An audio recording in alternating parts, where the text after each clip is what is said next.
Siyata Dishmaya, Masechet Gitin, Daf Vav. Nous commençons à la 13e ligne. Itmar Babel Ravama Keret Israël Gitin, Ishmelama Kechutz Laaretz. Donc nous reprenons le début de la Masechet. Nous avons vu qu'un Meviget Memdina Tayam, celui qui apporte un get, c'est-à-dire le Shaliach, qui amène un acte de divorce à une femme, il a été mandaté par le mari.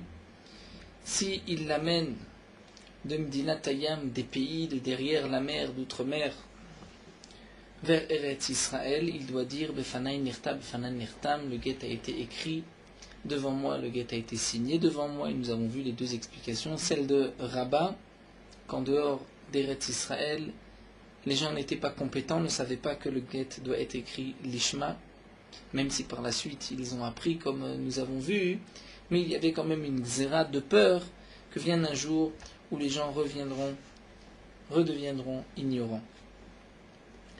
Et Rava nous a donné une autre explication parce que les voyages étaient difficiles à l'époque et donc on risquait de ne pas trouver des témoins pour authentifier les signatures. Et si demain le mari venait dire que ce guet a été falsifié, on ne pourrait pas prouver, on aurait des difficultés à le prouver.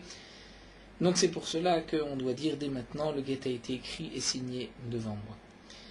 Donc tout ceci était par rapport à Memdina Tayam, en dehors d'Eretz Israël, outre-mer, et nous avons vu qu'en Eretz Israël, il n'était pas nécessaire de dire Befanai Nirtam, Befanai Nirtam, puisque en Eretz Israël, il n'y avait pas de crainte de l'Ishma, tout le monde était compétent, et il y avait aussi les Shayarot, Metsuyot, c'est-à-dire on pouvait trouver des témoins, même d'un pays à un autre en Eretz Israël, puisqu'il y avait la Yehuda, la Judée et la Galilée, nous avons vu. Malgré tout, il y avait du passage, que ce soit au temps du Beth Amikdash, parce qu'il y avait les Olé Regalim, ou après, puisque les gens se rendaient au Beddin. Et là, la Gemara continue, nous rapporte une marloquette, Itmar Babel. Babel, la Babylonie, lorsqu'un homme amène un guet d'un pays à un autre, Medina Nemdina, dans Babel, est-ce qu'il doit dire le Fanai Nirtam, Fanai Nirtam? Tosfot nous précise que si c'est de Babel vers Eretz Israël, ceci sera expliqué par la suite, c'est la marloquette entre Rav Eviatar et Rav Yosef. La marloquette que nous allons voir entre Rav et Shmuel, c'est dans Babel d'un pays à un autre. Rav Amar Eretz Israël et Gitin, Rav nous dit c'est considéré comme Eretz Israël par rapport au Gitin, et donc il n'est pas nécessaire de dire Befanai Nirtam, Befanai Nirtam. Donc même celui qui amènera un guet de Babel, mais Shmuel Amar Kechutz Laaretz, Shmuel dit c'est comme Chutz Laaretz, il faut dire Befanai Nirtam, Befanai Nirtam. Alors la Gemara propose, on n'a qu'à dire que leur machloket, c'est la machloket de Rabba et de Rava. Demar, Savar Lefshen Bekim Nishma. C'est-à-dire que Rav pense que la raison pourquoi Mevim Medina Tayam il faut dire Befanai Nirtam, c'est parce que Medina Tayam les gens ne sont pas compétents, ne savent pas que le ghetto est écrit l'Ishma, mais Babel, Hanegemire, les gens ont étudié en Babel et savaient que il fallait écrire Befanai Nirtam, il fallait écrire le guet l'Ishma, donc il n'est pas nécessaire de dire Befanai Nirtam, Befanai Nirtam. Omar ça va, mais Shmuel lui pense que la raison pour laquelle il faut dire devant moi, le guet a été écrit devant moi, il a été signé, les chaînes des les kaimot, c'est parce qu'on aura des difficultés à trouver des témoins. Les témoins ne sont pas facilement trouvables, ne sont pas présents pour pouvoir authentifier la signature.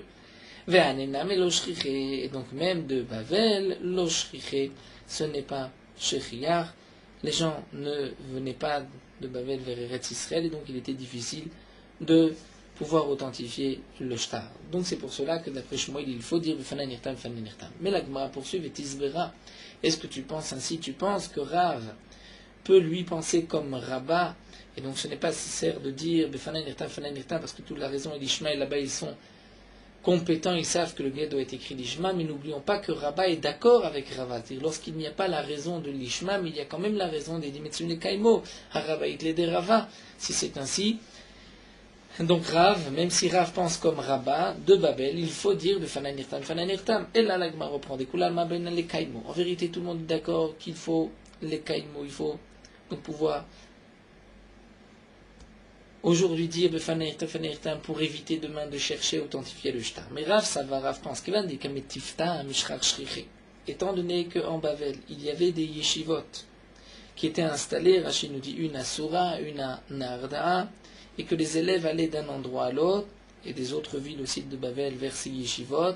Donc Mishrar Shrichi, on pourra trouver, même par la suite, des témoins qui pourront reconnaître la signature de ces témoins qui ont signé sur le shtar. Donc c'est pour cela que Rav pense qu'il n'est pas nécessaire de dire Befanan Nirtam, Befanan Nirtam. Mais Shmuel ça va, Metivta Be'irsa Yutride. Shmuel pense que ces yeshivot sont occupés à étudier.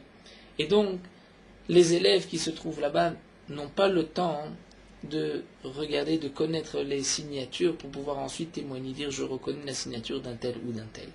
Et donc c'est pour cela que Rav pense qu'il n'est pas nécessaire de dire Befanan Nirtam, Befanan Nirtam, alors que d'après Shmuel, il faut le dire. Itmar Nameh, l'Agma nous rapporte aussi une memra. Nous avons vu aussi que la raison c'était principalement à cause des yeshivot. Amar Rabbi Abba, Amar Ravuna. Rava dit au nom de Ravuna, Asinu atzmenu bebavel keret Israël legitin, mechiaterav le Babel. C'est-à-dire, on s'est fait nous-mêmes à Bavel comme Eretz Israël légitime pour légitime, c'est-à-dire qu'il n'est pas nécessaire de dire Befanan Nirtam, Befanan Nirtam en Bavel. À partir de quand mechiaterav le Babel? Depuis que Rav s'est installé à Bavel et que Rav a fixé une yeshiva à Soura et Shmuel avait fixé une yeshiva à Naardé. Avant, bien qu'en Babel, nous rappelle Rashi, ils étudiaient la Torah depuis la galoute, donc la fin du premier Beth Amikdash, malgré tout, bien qu'ils étudiaient la Torah, mais il n'y avait pas de passage d'un pays à un autre, du Medina Lemdina dans Babel, jusqu'à l'époque de Rav où il y avait des yeshivot, donc les gens se rendaient d'une ville à une autre pour étudier la Torah. Et donc, d'après Rabbi Abba au nom de Ravuna, on pense comme Rav qu'à Bavel n'est pas nécessaire de dire Befanan Nirtam, Befanan Nirtam. La Gemara continue, Métiv Rabbi Yirmiya. Rabbi Yirmiya vient objecter. C'est marqué Rabbi Yuda Merekem le Mizrach. Nous avons vu dans la Mishnah que d'après Rabbi Yuda, voici les limites d'Eretz Israël. À l'est, à partir de Rekem.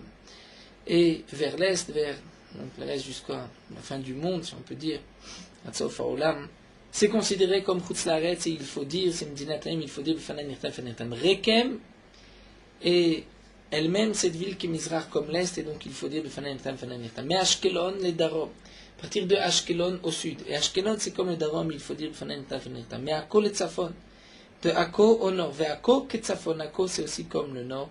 Et donc on doit dire Befanan Nirtam, Befanan Nirtam, comme nous l'avons vu dans la Mishnah. Veha Bavel. Et donc voici la question que pose Rabbi Yirmiya. Bavel, pourtant se trouve l'Itzfona d'Eretz Israël, au nord d'Eretz Israël, Kaim. Dirtiv, comme c'est marqué, Vayomer Hashem Elai, Mitzafon Tifat Achara, comme c'est marqué dans le Pasuk, Kadosh Baruch Hu m'a dit, du nord va commencer le malheur. Et donc, puisqu'il s'agit là-bas de Bavel, on sait que Bavel se trouve au nord. Si Bavel se trouve au nord, et que Akko est bien avant Bavel, et que malgré tout on voit que Akko c'est Medinat Hayam, donc il est évident que Bavel, il faudra dire aussi Befanan Nirtam, Befanan Nirtam. Vetnaan, donc nous allons continuer. Rabbi Meir Omer Akko Keret Israël Legitin. Rabbi Meir lui en marloquette avec Rabbi Yuda. Et pense que Akko c'est comme Eretz Israël, on ne doit pas dire Befanan Nirtam, Befanan Nirtam. Et donc la question n'est pas seulement d'après Rabbi Yuda, mais même d'après Rabbi Meir. Afilou Rabbi Meir, même Rabbi Meir qui dit que Akko c'est comme Eretz Israël, au Kamar Elabe Akko. Rabbi Meir n'a parlé que de Akko. Pourquoi de Mikarva? Parce que cette ville est proche d'Eretz Israël. Aval Bavel, de Merachaka, mais Bavel qui est une ville plus lointaine, l'eau, la même Rabbi Meir est d'accord avec Rabbi Yuda que c'est Medinat Hayam, mais il faut dire Befanan Nirtam, Befanan Nirtam. Donc nous avons une question, puisque Rav nous a dit plus haut que Bavel c'est comme Eretz Israël, on ne doit pas dire Befanan Nirtam, Befanan Nirtam. L'Agma répond, Hu Motivla, lui-même Rabbi Yirmiya pose la question, Vous Mefarekla, et lui-même répond, les bar mi Babel. Ce qui a été dit ici, c'est à part Babel, parce que Babel nous avons une autre raison de permettre. La Gemara continue à dire Hani Bavel. Jusqu'à quand c'est Bavel? Donc c'est vrai, on va dire que Akko, ce sont les limites d'Eretz Israël, et ensuite on devra dire Befanan Nirtam, Befanan Nirtam, sauf Babel, c'est un statut particulier, puisqu'il y a une raison particulière, comme nous l'avons vu, puisqu'il y avait des yeshivot. Mais malgré tout, Adechan Babel, jusqu'à où on peut considérer que c'est Babel, et il n'est pas nécessaire de dire Befanan Nirtam, Befanan Nirtam. Amar Rav Papa que machloket li yochassin, car machloket li gitin. Rav Papa nous dit la même machloket que nous retrouvons dans Masechet Kiddushin concernant les Yochassim, c'est-à-dire la lignée pour être sûr que ces familles sont ksherot, la même marloquette c'est les Gitin pour Gitin. De quoi il s'agit? Rashi nous rappelle la Gemara dans Masechet Kiddushin qui nous dit que toutes les villes, les pays sont qu'Issa comme une pâte l'Eretz Israël, c'est-à-dire sont considérés comme un grand mélange par rapport à Eretz Israël. Eretz Israël même et Issa les Bavel, un grand mélange par rapport à Bavel. C'est-à-dire qu'en Babel, les familles étaient miyuchasot, on savait que telle famille était une famille kshera, on connaissait toute la lignée de qui elle descendait. En Eretz Israël, c'était un peu moins, et dans les autres pays, c'était pire encore, c'était comme une grosse patte. En tout cas, nous avons là-bas une marloquette. Quelles sont les limites d'Eretz Israël? Eh bien, Rav Papa nous dit, les mêmes limites que nous avons là-bas pour les Yochassim, ce sont les mêmes pour les Gittim. Rav Yosef Amar, marloquette le Yochassim, mais les Gittim devraient accorder la darbat inyan ligish. Rav Yosef n'est pas d'accord, il nous dit que toute la marloquette, c'est concernant les Yochassim, jusqu'à où on peut considérer que les familles habitant à tel et tel endroit en Babel sont des familles miyuchasot, donc une lignée, on sait exactement quels sont leurs ancêtres, c'est des familles ksherot. Ça c'est donc une marloquette jusqu'à où aval les Gittim, mais lorsqu'il s'agit de Gittim, pour savoir quels sont les endroits où on a dit Befana Nirtam Fanirtam, ça dit d'après tout le monde Adarva Tinyana de Gishra, jusqu'au deuxième sol pleureur, dire Arava, qui se trouve proche des Gishra du pont. Donc Arva c'est une Arava, le sol, Tinyana le deuxième, des Gishra proche du pont. Rafrizda Matzrich Ma'akatispon le Be'ar Deshir.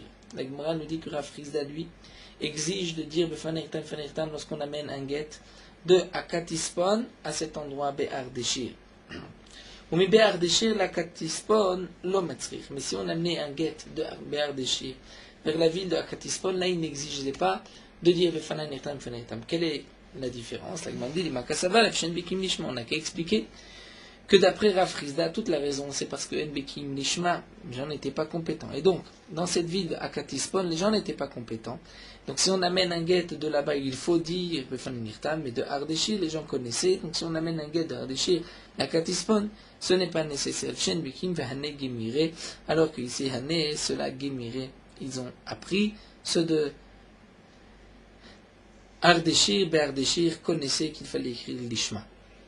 Donc on peut expliquer ainsi la différence. Seulement la Gemara continue avec cette fameuse question qui nous suit tout au long de cette Sugia, Vetisbera va Rabba Idle Rava, mais n'oublions pas que Rabba lui est d'accord avec Rava. Donc comment tu peux penser ainsi? Rabba lui est d'accord avec Rava, qu'en plus de la raison de Bekim Nishma, il y a aussi la raison des Edim Etzum Nekaimo, est-ce qu'on pourra retrouver les témoins? Et Be'ar Deshir et Akatispon, c'était deux médinotes, deux pays dans Bavel, comme nous l'explique Rashi. Et donc, si c'est ainsi, on devrait dire Befanirtam même d'après Rabat, donc dans les deux sens. Et là, l'agma reprend des Kulan Mabena le Kaimo. C'est vrai que d'après tout le monde, Baina le Kaimo. Ve'ane, Kivan de Azdele Shuka Leata, Manach Yade Bechatimot Yada. Ceux de là-bas, comme nous allons voir, puisqu'ils vont au marché là-bas, les Hatam là-bas, Hanar, donc ceux-là, Yade, étaient au courant, connaissaient Bechatimot Yada de Hane, les signatures de ceux-là. Mais Vehane, Bedehanar, lo Yade. Mais ceux d'ici, les signatures de ceux de là-bas, lo Yade, ils ne savaient pas, Maïtama, pour que les hommes, Beshokai ou Tridig, ils étaient occupés à leur marché. C'est-à-dire, de qui il s'agit? Ceux d'ici, ceux de là-bas, Rashi nous explique. Les habitants de Be'ar Deshir se rendaient au marché à Katispon. Donc là-bas, ils allaient aussi témoigner, ils signaient là-bas. Les shtarot restaient dans les mains des habitants de Akatispon, jusqu'au moment où ils réclamaient cet argent. Donc les habitants de Akatispon reconnaissaient les signatures des habitants de Be'ar Deshir. Donc un guet qui a été signé à Ardeshir, et qui a été envoyé à Akatispon. Donc à Akatispon, on trouvera facilement des témoins qui reconnaissent les signatures de Ardeshir, puisqu'à Katispon, c'est là que se trouvait le marché. Et même des habitants de Ardeshir se rendaient souvent à Katispon au marché, donc ils pourraient être Mekayem, authentifier les signatures. Mais inversement, lorsqu'on amène un guet de Akatispon vers la ville de Ardeshir, là, on devait dire Befanirtam Fanirtam, puisque même si les habitants de Ardeshir se rendaient dans Akatispon, malgré tout, ces habitants d'Ardeshir, eux, ne connaissaient pas les signatures des habitants de Akatispon. Pourquoi? Puisque lorsqu'ils allaient à Akatispon, nous dit Rashi, ils étaient occupés avec leur marché, avec leur commerce, et donc ils n'avaient pas le temps de réfléchir aux signatures. Inversement, nous avons vu que puisque les shtarot restaient dans Akatispon, donc eux avaient le temps de regarder encore une fois les signatures. Mais les habitants d'Ardeshir ne connaissaient pas obligatoirement les signatures de Akatispon. Et donc c'est pour cela que, comme nous dit la Gemara, lorsqu'on amène un guet de Akatispon vers Ardeshir, il faut dire Befanerta, mais lorsqu'on amène un guet de Ardeshir à Akatispon, il n'est pas nécessaire de dire. Donc dans les mots, on retrouve aussi, c'est simple, ce que la Gemara voulait nous dire, c'est que Ane Kevan de Azle les Shuka les Atam, donc ceux de Ardeshir qui vont au marché les Atam là-bas à Katispon, donc Anach Yade Bechatimot Yada, les habitants de Katispon connaissent les signatures des Hané de ceux-là de Ardeshir, Behane Bene Anach Lo Yade. Mais les habitants de Ardeshir ne connaissaient pas les signatures de Akatispon. Maïtama, pour raison, Beshuka Yutridi, ils étaient occupés avec leur marché, donc pour faire leur commerce, leur achat. La Gemara continue, Rabba Baravua Matzrich me Arsa le Arsa. Rabba Baravua a exigé de dire Befanertam, même de Arsa le Arsa, c'est-à-dire d'une rangée de maisons d'un côté de la rue. Si on amenait un guet de ce côté de la rue vers l'autre côté de l'autre trottoir, il fallait dire Befanertam. Rav Sheshat li Matzrich Mishkuna, les Shkuna exigeaient d'une shkuna à une shkuna, c'est-à-dire d'un quartier à un autre. Rava matzrir bota shkuna. Et Rava, lui, exigeait même dans la même shkuna. Rashi nous dit, comme c'est marqué dans Masreta Vodazara, une shkuna, à dire un quartier, c'est généralement même 3 maisons. Donc là, nous voyons que ces chachamim exigeaient même dans la même rue, ou même d'un quartier à un autre, si on peut dire. Et pourtant, demande la Gemara, comment Rava pouvait exiger une telle chose? Rava ou Dama, d'après Rava, la raison n'est pas l'ishma. C'est parce qu'on a du mal à trouver des témoins. Mais dans la même shkuna, c'est sûr qu'on peut trouver des témoins. La Gemara répond non. Les habitants de Mechouza, c'est différent, étant donné que Mechouza avait l'habitude de sortir de leur maison et donc ils ne connaissaient pas les signatures des gens qui vivaient même à Mechouza. Rafranin Mishta'e, Rafranin raconte, Raf Kahana était guitare, Raf Kahana a amené un guet, Velo Yadana, je ne sais pas exactement, il met Soura les Nardé, s'il l'a amené de Soura vers Nardé ou Minardé les Soura. En tout cas, ce sont ces deux pays dans Bavel. À Télékamé de Rav, il s'est présenté à Rav, à Marley, il lui a dit, est-ce que je dois dire ou pas? À Marley, il lui a dit, tu ne dois pas dire, comme Rav avait dit plus haut, que Bavel est comme Eretz Israël légitime, donc il n'est pas nécessaire de dire mais Rava rajoute et lui dit va vadeta ahanit. Si malgré tout tu le dis, tu vas gagner. C'est-à-dire ce que tu vas dire va servir. Maï et avatania, quoi cela va servir? Et si ensuite le mari vient et dit que le guet a été falsifié, on ne fera pas attention aux paroles du mari, puisque les témoins, le shliach dont est venu dire on lui fait confiance. Donc même si tu n'es pas obligé de dire, mais il vaut mieux le dire et ainsi tu vas neutraliser les paroles du mari demain. Quel est Tania, comme c'est marqué dans la Braïta, hein, que même si on n'est pas obligé de le dire, mais si on le dit, à ce moment-là, ça servira lorsque le mari reviendra. C'était le cas d'un homme chez Viget Lifnei Rabbi Ishmael qui a porté un guet devant Rabbi Ishmael. Amarlo, il a dit est-ce que je dois dire ou est-ce que je ne dois pas dire? Amarlo, il a dit Beni Merchan à mon fils, d'où tu viens? Amarlo Rebi Mikfar Sisae, je viens de tel endroit Kfar Sisae. Ani, je suis. Amarlo, il lui a dit Tsarich ataloma fenirta venirtam. Tu dois dire. Pourquoi?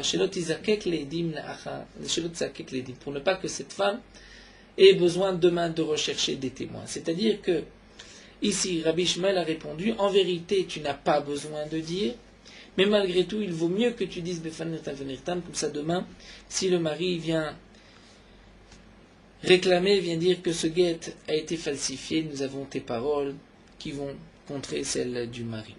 La lorsque cet homme est sorti de chez Rabbi Ishmael, Rabbi Laïr est rentré chez Rabbi Ishmael, Amarlo il a dit Rabbi,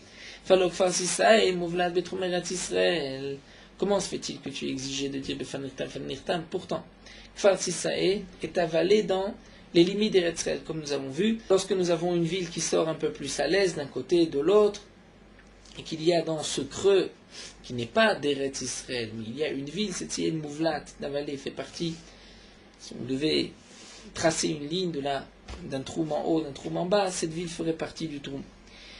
Et en plus, Korova et Tzipori, au terme Akko, cette ville était plus proche de Tzipori que Akko. On dirait qu'elle était un peu plus au nord.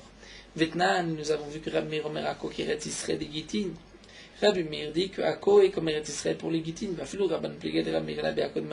même les Chachamim ne sont pas d'accord avec Rabbi Meir. Mais c'est seulement pour Akko, puisque Akko était loin. Mais Kfar Sisae qui était plus proche de Tzipori, d'Eretz Israël, que Akolo, la même, les Chachamim sont d'accord que c'est comme Eretz Israël et on ne doit pas dire Befanertam, Fanertam. Donc comment se fait-il que Rabbi Ishmael est exigé de dire? Amarlo, il lui a dit Shtok beni shetok, tais-toi, garde le silence, mon fils, garde le silence, Oïd yatsa davar be'eter et yatsa. Puisque j'ai sorti un éther, j'ai permis, eh bien, laissons cette permission. Pourtant, la Gemara s'étonne, quelle était la question de Rabbi Ilaï? Rabbi Ilaï s'étonne et demande à Rabbi Ishmael pourquoi tu es exigé de dire Befanaitam Fanaitam. Mais nous venons de voir que Rabbi Ishmael lui a dit en vérité, tu n'as pas besoin de dire, mais il vaut mieux que tu dises Shilot Izakek, pour ne pas que cette femme ait besoin de main des témoins. La Gemara répond aussi, moi, Kamé, celui qui avait rapporté les paroles de Rabbi Ishmael devant Rabbi Ilaï n'avait pas terminé les paroles de Rabbi Ishmael. Et donc Rabbi Ilaï pensait que Rabbi Ishmael avait dit tu dois dire Fanaitam Fanaitam Minadin. Et c'est pour cela que Rabbi Ilaï s'est étonné et a posé la question à Rabbi Ishmael. La Gemara continue Shalachle Rabbi Eviatar le Rav Frisda. Là la Gemara nous envoie un enseignement de Rav Eviatar, une question que Rav Eviatar a posée à Rav Frisda concernant les Gittin. À travers cette question nous allons discuter sur Rav Eviatar même. La Gemara va nous apprendre des dinim, donc un peu de Haggadah, et aussi des dinim concernant les sirtout, dire qu'on doit tracer des lignes avant d'écrire un pasouk de la Torah, même si on n'écrit pas un Sefer Torah, même dans une lettre, on doit tracer une ligne, on ne peut pas écrire le mot d'un pasouk sans ligne. Et ensuite, donc, la Gemara reprendra d'Avzaïn cette sugia de sirtout. Donc là, la Gemara nous dit Charlachle Rav Eviatar le Rav Frisda. Rav Eviatar a envoyé Rav Frisda la question suivante. Gitin abaim misham lekan. Les Gitim qui viennent de là-bas, de Babel vers ici, vers Eretz Israël. En tzarich lomar befanai nirtam fanirtam. Il n'est pas nécessaire de dire befanai nirtam fanirtam. Ça, c'est ce que Rav Eviatar a envoyé. Donc la Gemara nous dit Limakasavar lefshen bikim lishma. Donc on doit expliquer Rav Eviatar que lui pense que la raison, c'est parce que les gens ne sont pas bikim lishma. Ve'anegimire, et ceux qui se trouvaient à Babel étaient compétents, avaient appris, et donc il n'est pas nécessaire de dire Befanan Nirtam, Fanan Nirtam. Mais si c'est ça l'explication, nous avons cette fameuse question Vetis Berav, Haraba Itle de Rava. Haraba Itle de Rava, n'oublions pas que Rabba est d'accord avec Rava, même s'il n'y a pas la raison de l'Ishma, mais il y a la raison de Edim, Mitzurim, Nekaimo. Donc lorsqu'on amène d'Eretz de Babel vers Eretz Israël, nous n'avons pas de témoin, on doit dire Befanan Nirtam, Fanan Nirtam. Comment se fait-il que Rav Eviatar ait dit de ne pas dire? Elle a découlé Mabaïna les Kaimo. La Gemara dit en vérité, c'est vrai que tout le monde est d'accord qu'il faut les Kaimo, qu'on ait des témoins. Fait que Van des Karabim des Salkev et Narte Mishkar Shriche. Il dit la Gemara, étant donné qu'il y a beaucoup de monde qui monte et qui descend vers Etzred, qui retourne à Babel, donc Mishkar Shriche, il y avait du passage, et donc on pourra trouver demain des témoins, et il n'est pas nécessaire de dire Befan Nirtam, Fanen Nirtam. Amar Rav Yosef, Man li malan de Rav Eviatar bar Samcha. Mais Rav Yosef dit, qui est-ce qui me dit que Rav Eviatar est un homme digne de confiance et qu'on peut se baser sur son enseignement? Ve'od, de plus, j'ai un petit problème concernant la personne de Rav Eviatar. Haïoud et Shalachle de Rav Yuda. Pourtant, Rav Eviatar, c'est lui qui a envoyé Rav Yuda la question suivante. Bene Adam, Aolim, Misham, Lekan. Les hommes qui montent de là-bas vers ici, c'est-à-dire de Babel vers Eretz Israël. Hen kimu be'atzman, eux ont accompli sur eux-mêmes ce qui est marqué dans le pasuk Vayitnu Vayeled Bezona Vayelda Machu Beyain Vishtu. Vayitnu Vayeled Bezona, ils ont donné l'enfant, le garçon Bezona, c'est-à-dire contre de la nourriture. Ils étaient prêts à vendre leurs enfants contre de la nourriture. Vayelda Machu Beyain, et la fille a été vendue pour du vin. Vayishtu, ils ont bu. C'est-à-dire que Rav Eviatar a envoyé que les gens qui montaient de Babel vers Eretz Israël laissaient leurs femmes, laissaient leurs enfants. Et puisqu'ils restaient longtemps en Eretz Israël, les femmes restées sans mari, n'avaient pas d'enfants. C'est-à-dire que les gens ne considéraient pas cette mitzvah si importante d'avoir des enfants. C'est comme ce qui est marqué dans le passage qu'ils ont vendu leurs garçons, ils ont donné leurs garçons contre de la nourriture, Zona Asimnachon Mezonot, Vayalda et la fille contre du vin. Donc ça c'est ce que Rav Eviatar a envoyé, mais quel est le problème de Katavle Belo Sirtout? Mais il a marqué ce pasouk sans avoir tracé de ligne. Vamar Rabbi Tzrak a dit Shtaim Kotvim, Shaloshen Kotvim, que 2 mots on peut écrire sans ligne, mais 3 mots on ne peut pas. Bematnita Tana, nous avons une braïta qui dit Shalosh Kotvim, Arbaen Kotvim, que 3 mots on peut écrire sans ligne, mais 4 mots on n'écrit pas. En tout cas dans Vaitnu, Aïdle, Bezona, Vaïlda, Machubeyen, il y a plus de 3, plus de 4 mots. Donc Rabbi Eviatar n'avait pas le droit d'écrire sans sirtout, sans ligne, puisqu'il a écrit sans ligne. Donc c'est là que Rabbi Yosef se pose la question, mais est-ce que c'est un homme digne de confiance? Il ne connaît pas cette halakha. Amarle Abaye lui dit, mais à tout kol de loyada de Rabbi Tzrak l'avgavor Abaou. Abaye s'étonne, demande, mais tout celui qui ne connaît pas cet enseignement de Rabbi Tzrak n'est pas un homme grand? Bishlama milta de tali besvar halakha, et encore si c'était un enseignement qui dépendait d'une svara, d'une compréhension. Donc je comprends que si Rabbi Eviatar lui-même n'a pas déduit, n'a pas appris cela tout seul, c'est que ce n'est pas un grand homme. Mais là c'est un enseignement que nous rapporte Rabbi Tzrak. Et puisque c'est un enseignement, combien de mots on écrit sans sirtout, combien on ne peut pas, à partir de combien il faut faire des sirtout, des lignes, ça c'est un enseignement qui a été appris de Tzemet. Peut-être qu'effectivement Rabbi Eviatar n'a pas appris cet enseignement, donc ce n'est pas une preuve qu'il n'est pas grand. De plus, à Rabbi Eviatar, ou c'est Rabbi Eviatar lui-même que Kadosh Baruch Hu était d'accord avec son explication du Passouk. Dirtiv, comme c'est marqué dans le Passouk à propos de cette fameuse paracha de Pilegesh Begiva, Tizne Alav Pilaksho, que ça, Pilegesh a fauté contre lui. Tizne ici, elle a fauté contre lui. Pilaksho, c'est-à-dire ça, Pilegesh, on traduit généralement la Pilegesh la concubine. Mais Pilegesh, n'oublions pas que d'après la majorité des Rishonim, il s'agit d'une femme à qui il a donné des Kiddushin, mais il n'y a pas eu de Chouma, il n'y a pas eu de Ktuba. Ça c'est la Pilegesh. Et Rabbi Eviatar, Omer Zevouv Matzala, Rabbi Eviatar dit, qu'est-ce qui s'est passé, en quoi elle avait fauté contre lui? Zevouv, il a trouvé une mouche dans son plat. Rabbi Yonatan Amar Nima Matzala, Rabbi Yonatan dit, il a trouvé Nima, un cheveu, nous verrons exactement. Rabbi Eviatar l'Eliyahu. Et Rabbi Eviatar a rencontré Eliyahu Hanavi. Amarle, il lui dit, Maïka Avid Akadosh Baruch Hu, il demande, Rabbi Eviatar et Eliyahu Hanavi, qu'est-ce que fait en ce moment Akadosh Baruch Hu? Amarle, Asik Pilegesh Begiva.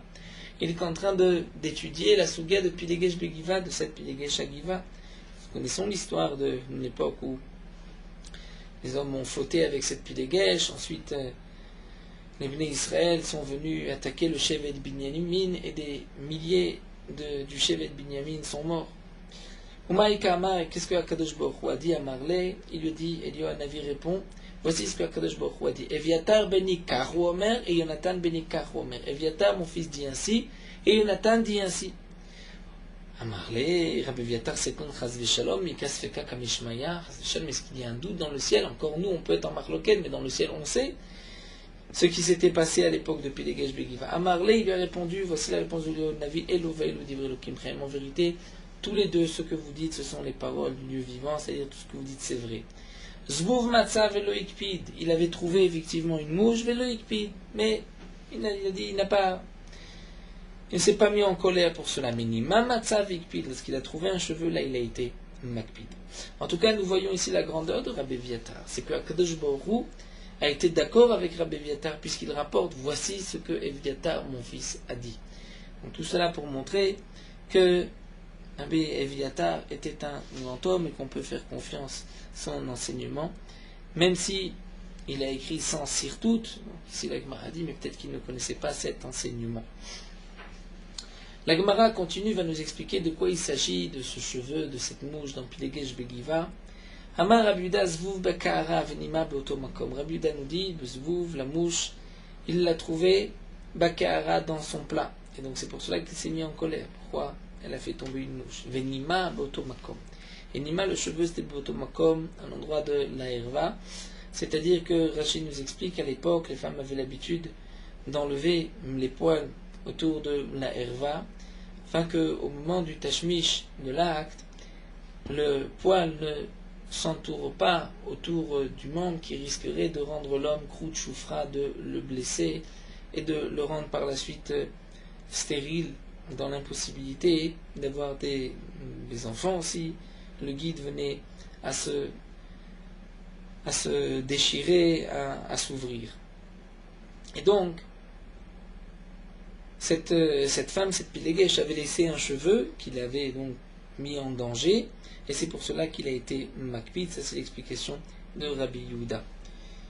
Donc Zvouv Meisuta, la mouche dans la kara, c'est Maou, c'était répugnant, c'est pour cela qu'il s'est mis en colère. Venima, alors que le cheveu Sakanta le mettait en danger, pour le rendre Krout Choufra. Et Kade Amre, d'après notre version, il divise Bekara, en vérité, et le zevouv et le cheveu étaient dans le plat Nasou, Nosvouv, Unsa. Zevouv, il ne s'est pas mis en colère, puisque c'est comme un cas de force majeure, elle n'était pas responsable.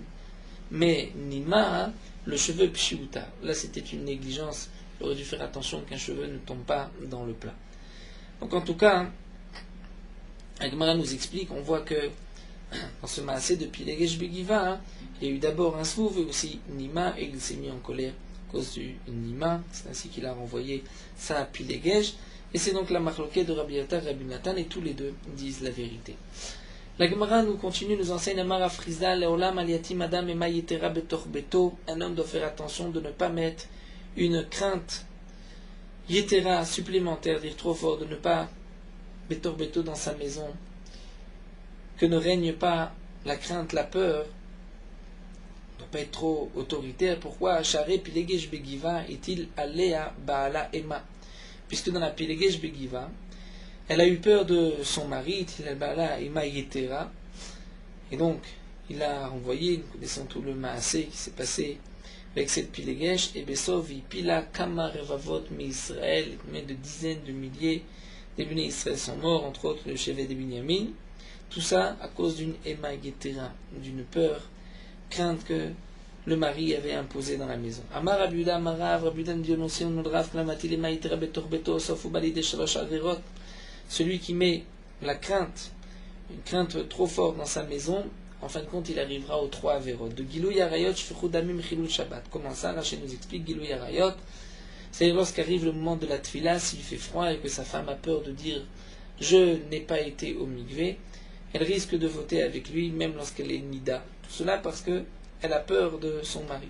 Ou Shfichou Damim, comme le cas que nous venons de voir avec Pilegesh Begiva, ou encore nous dit Rashi, parfois elle peut s'enfuir de la maison et tomber dans un trou ou tomber du pont, et donc il risque d'y avoir même shfichut damim, le sang coule, que cette femme risque de mourir. Chilul Shabbat, et Rashi nous dit parfois que la femme, par peur, va allumer le nerf ou cuire même une fois la tombée de la nuit, puisqu'elle va avoir peur, si elle a oublié cuisiner suffisamment ou d'allumer, elle va allumer même pendant Shabbat, elle transgressera Shabbat par peur du mari, donc on peut arriver au Chilul Shabbat. Amar Rabbi Bachana nous dit à Damri Rabbanan, ce que les Khamim nous ont ordonné de dire chaque veille de Shabbat, ce que nous disons dans le Bamé Madlikim, Shlosha Devarim Tzarich Adam Lomar Betor Betor Ev Shabbat, il y a 3 choses qu'un homme doit dire dans sa maison veille de Shabbat, Im Chashecha, avec la tombée de la nuit. Et Sartem, est-ce que vous avez prélevé le Maaser? Heraften, est-ce que vous avez le Hérouf, sur le Hérouf Chatzerot, d'après le Rashi, et à ce moment-là, Adliku et Taner, allumer la veilleuse, allumer une bougie pour Shabbat. Ces 3 choses-là, Tsarich le Mimrinu Benichuta, nous enseigne Rabbi Bachana qu'il faut le dire Benichuta, dire gentiment, sans s'énerver, qui écrit des kablou miné, afin que sa famille accepte de lui, sa femme accepte, et qu'il n'y ait pas de takalot, comme nous avons vu, où on peut arriver à Gilou Yarayot, Shfichut Damim, et même Chilul Shabbat. Amar Ravashi dit Anna lo shemiali ad Rabbi Bachana. Moi je n'avais pas entendu cet enseignement de Rabbi Bachana qu'il faut le dire doucement, gentiment, avec un petit misvara, mais je l'ai accompli misvara, logiquement. Je pensais que c'était logique d'agir ainsi. Donc tout ceci a été rapporté pour nous montrer que Rav Eviatar était donc accepté même dans le ciel, donc c'est un bar samra.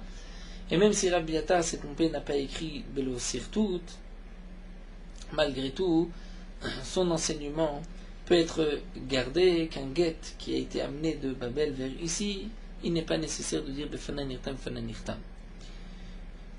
Pourquoi? Étant donné qu'il y avait beaucoup de passages, des gens qui montaient, qui descendaient, qui venaient de Babel vers Israël et inversement. On continue encore avec une petite memra, toujours concernant la Ema Yetera, Amar Rabbi Abahu. Leolam Aliatim Adam Ema Yetera Betor Beto. Un homme ne doit pas poser une crainte trop forte, trop supplémentaire dans sa maison. Shari Adam Gadol Itil Ema Yetera Betor Beto, puisqu'un homme a agi ainsi, faisait la crainte dans sa maison, Vechilou Davar Gadol. Et on lui a fait manger Davar Gadol. Nous verrons Ever Minachai. Umanu qui est-il? C'est Rabbi Hanina ben Gamliel. Et la Gemara s'étonne, comment Hechilou, est-ce qu'on a pu faire manger Rabbi Hanina ben Gamliel quelque chose d'interdit? Salkadatar. Ashta be'emtam chez tzadikim l'Akadosh Baruch Hu mivit hakla al yadam. Nous savons que même les bêtes des tzadikim, comme l'Agma le dit dans Masechet Chulin, l'Akadosh Baruch Hu n'envoie pas une takala, un obstacle, al yadam, sur même les bêtes des tzadikim, de manger quelque chose qui n'était pas meussar. Alors tzadikim natzvam lo chol sheken, à plus forte raison que le tzadik ne mangera pas un aliment qui n'est pas kasher. Et la bikshu la'achik davar gadol. Donc l'Agma nous dit en vérité, sa famille a voulu lui faire manger davar gadol. De quoi il s'agit? Umaniou ever minachai. Un ever minachai, Rachid nous explique, puisqu'un morceau de viande avait été perdu, étant donné que sa famille avait peur de Rabbi ben Gamliel, ils ont été prêts, ses esclaves, à couper un morceau ever minachai d'une bête vivante pour lui amener, et afin qu'il ne s'en rende pas compte, il ne pose pas de question où est passé ce morceau. Donc on voit qu'ils lui ont fait presque manger ever minachai par cette émail, etc. Donc là nous allons nous arrêter ici chez l'Achle Maroukba. On continuera avec les dynimes de Sirtout et toujours dans notre soubia Befanay Nirtam, Befanay Nirtam. Nous poursuivons avec Morot Halacha Daf Vav concernant quelques précisions dans la bracha de Yotzer Or. Les poskim marquent qu'il est nécessaire de faire attention lorsqu'on dit Yotzer Or, de marquer un arrêt entre Yotzer et Or. Sinon, on peut entendre Yotzer Or. Les poskim marquent aussi, d'après certains, on dira Umevarechin, Umeshabechin, Umefaharin, Umagdishin, Umaretzin, Umamlechim avec un même à la fin, même Sedlou, Umevarechim, et c'est le minag des Ashkenazim. Donc ceux qui ont cette habitude vont faire attention de marquer un arrêt entre Mamlechim et la suite Etchem Akel Ameler Agadol, étant donné que le même et le Aleph, lorsque on ne les prononce pas bien, on peut entendre Mamlechim et avaler le Aleph. Certains poskim disent que Mevarechin, Meshabechin, Mefaharin va être lu avec un nun sophite à la fin, et c'est le minag des Sfaradim et des Ashkenazim aussi, qui prit selon le Nosar Sfard, Nosar des Chassidim entre eux. Lorsque dans le Yotzer, on va dire Besafa, Berura ou Beneima, Kedusha, Kulam, Keechad.